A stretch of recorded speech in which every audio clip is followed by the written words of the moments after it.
नमस्कार, मी तुमची पूजा. निसर्गाने आपल्याला खूप छान अशा वनस्पती, आयुर्वेदिक वनस्पती दिलेल्या आहेत, ज्यांचा वापर आपण रोजच्या जीवनामध्ये आपला करून खूप छान असं आयुष्य आपण जगू शकतो.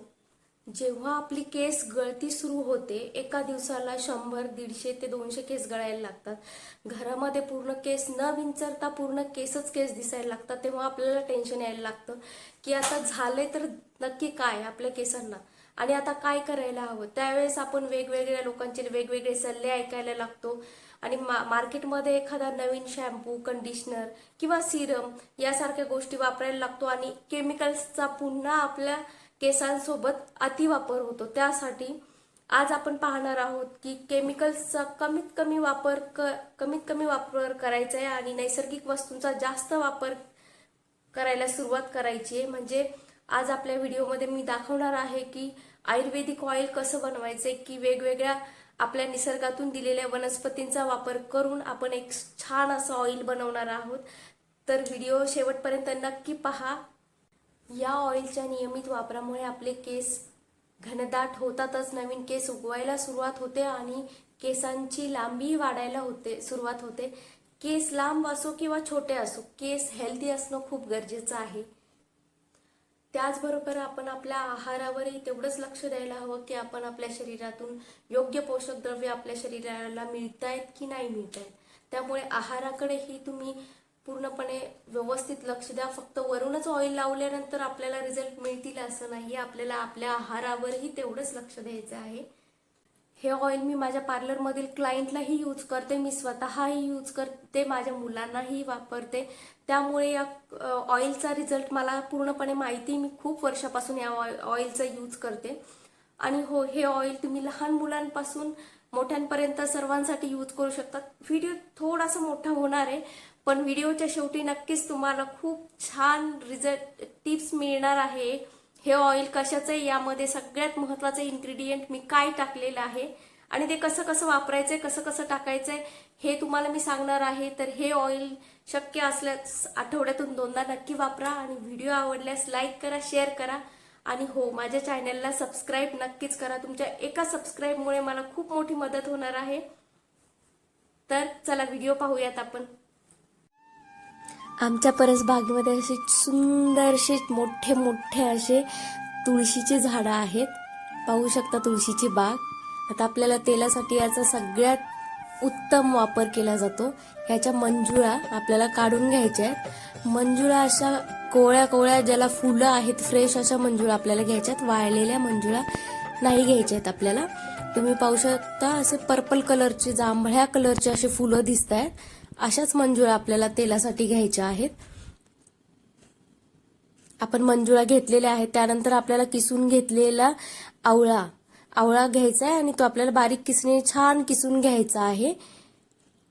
नंतर आपल्याला लाल जास्वंदीची फुलं घ्यायची आहेत. लाल जास्वंदच घ्यायची शक्यतो. ही पहा आमची गुलाबाची बाग. हे छान फ्रेश असे गुलाब आपल्याला तोडून घ्यायचे आहेत. ही गावरान गुलाब आहे. गावरान गुलाबाचा शक्यतो वापर केला तर आणखी छान, कारण याच्यावरती घरगुती बाग असल्यामुळे याच्यावर कोणत्याही प्रकारचं फवारणी केलेली जात नाही. खूप सुंदर वास येतो आपल्या तेलाचा.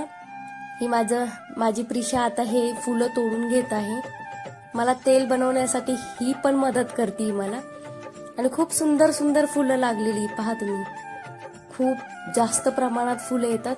ही फुलं आपल्याला काढून घ्यायची आणि नंतर फुलांच्या आपल्याला पाकळ्या, फ्रेश फुलांच्या पाकळ्या घ्यायच्यात. सुकलेल्या पाकळ्या घ्यायच्या नाहीयेत आपल्याला. हे पाहू शकता किती सुंदर फुलं आहेत. प्रिशाने एवढी मोठी फुलं तोडली आणि आता त्याच्या ती पाकळ्या काढून घेते. हिलाही आवडतं आणि मी प्रिशालाही हेच ऑइल वापरते. खूप सुंदर वास येतो आणि केस गळती 100% बंद होते.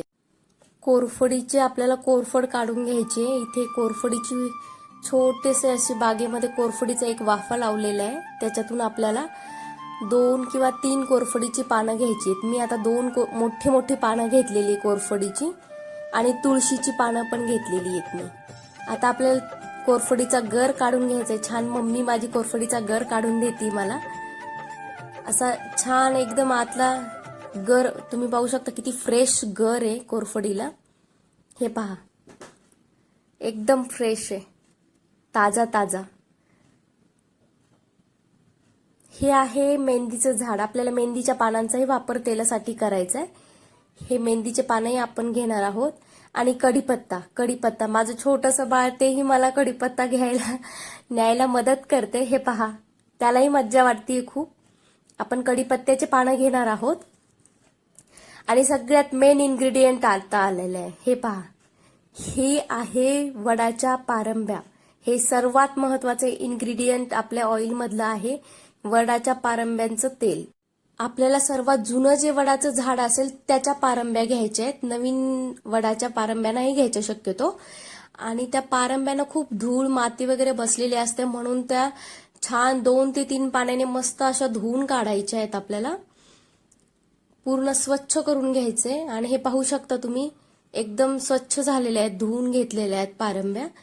आणि त्या पारंब्यांना आपल्याला निवडून निसून घ्यायच्या आहेत. म्हणजे ज्या वाळलेल्या पारंब्या आहेत त्या वेगळ्या काढायच्या आहेत, रसरशीत पारंब्याच घ्यायच्या आहेत आपल्याला फक्त.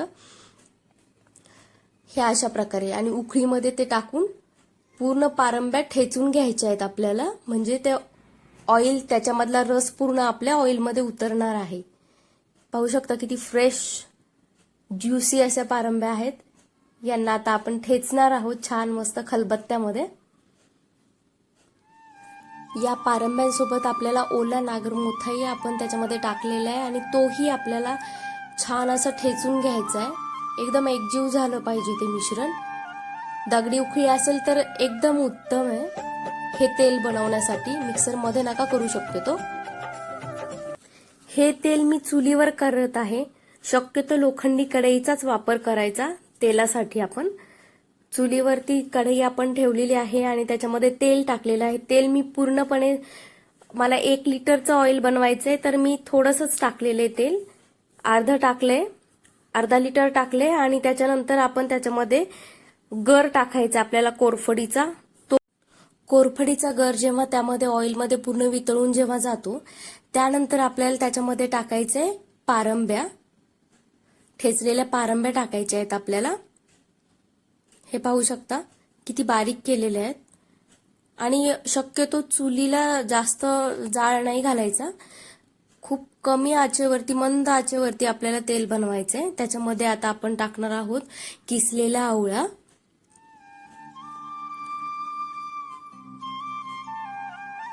किसलेला आवळा आपल्याला टाकून घ्यायचा आहे.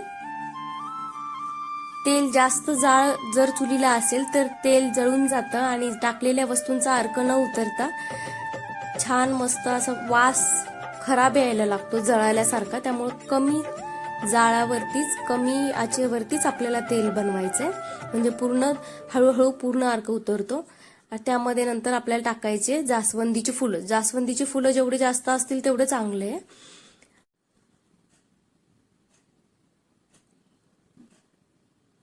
आपल्याला त्या तेलामध्ये टाकायचे मेहंदीची पानं. ही कडुनिंबाची पानं आहेत, ती पण टाकायची आहेत आपल्याला.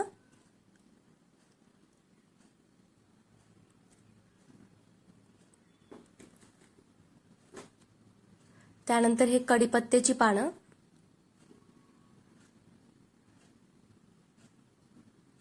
तुळशीच्या मंजुळा आणि हे गोकर्णीची पानं. हे पूर्ण औषधी वनस्पतींची पानं आपल्याला आपल्या तेलामध्ये टाकायची आहेत. नंतर आपल्याला ह्याच्यावरती गुलाबांच्या पाकळ्या टाकायच्या आहेत. गुलाबाच्या पाकळ्यांमुळे तेलाला एवढा छान सुगंध येतो. आणि हा गावरान गुलाब असल्यामुळे त्याला छान जास्त वास आहे मस्त. हे पूर्ण एकजीव होईपर्यंत आपल्याला आता त्याला सारखं हलवत राहायचंय, खालीवर करत राहायचंय. आपल्याला यात कलोंजी टाकायची आहे. कलोंजी टाकलेली मी.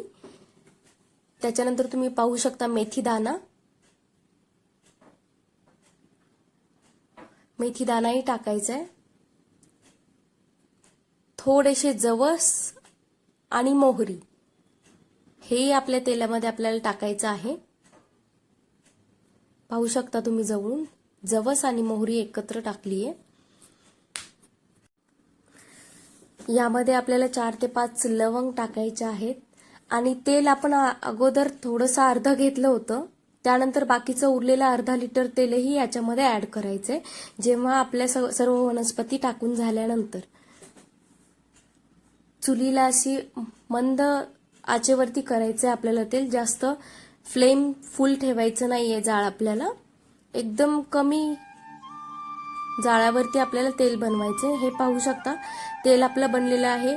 कमी कमी 45 मिनिट लागतात तेल बनण्यासाठी, कधी कधी 1 तासही लागतो. खूप कमी जाळावरती आपल्याला तेल बनवून घ्यायचं आहे. किती सुंदर कलर आलाय पाहू शकता तेलाला तुम्ही, आणि वासही खूप छान येतोय तेलाचा. हे तेल तुम्ही नक्की करून पहा. 100% केसांचं गळणं बंद होतं, कारण ह्याच्यामध्ये पूर्ण आयुर्वेदिक तेल आहे. हे तेल पाहू शकता किती सुंदर कलर आलेला आहे. आता आपल्याला हे तेल गाळून घ्यायचंय एका जारमध्ये, काचेच्या जारमध्ये. आणि हा काचेचा जार आपल्याला 3 ते 4 दिवस उन्हामध्ये ठेवायचा आहे. उन्हाचा सूर्यप्रकाश या तेलावरती आपल्याला पडू द्यायचा आहे. हे तेल मी माझ्या क्लायंटलाही हेच तेल वापरते आणि खूप छान रिझल्ट आहे त्याचे. तर तुम्हाला आवडलं तर नक्की करून पहा हे तेल. आणि मी तुम्हाला गॅरंटीने सांगू शकते 100% तुमच्यात हेअरफॉल होत असेल तर तो हेअरफॉल होणं बंद होतं. केस छान वाढतातही, केसांची लांबीही वाढते. केमिकल्स एवढे वापरले जातात तर काहीतरी आपल्या केसांच्या मुळांना आयुर्वेदिक असायलाच हवं. त्यामुळे हे ऑइल नक्की लावा.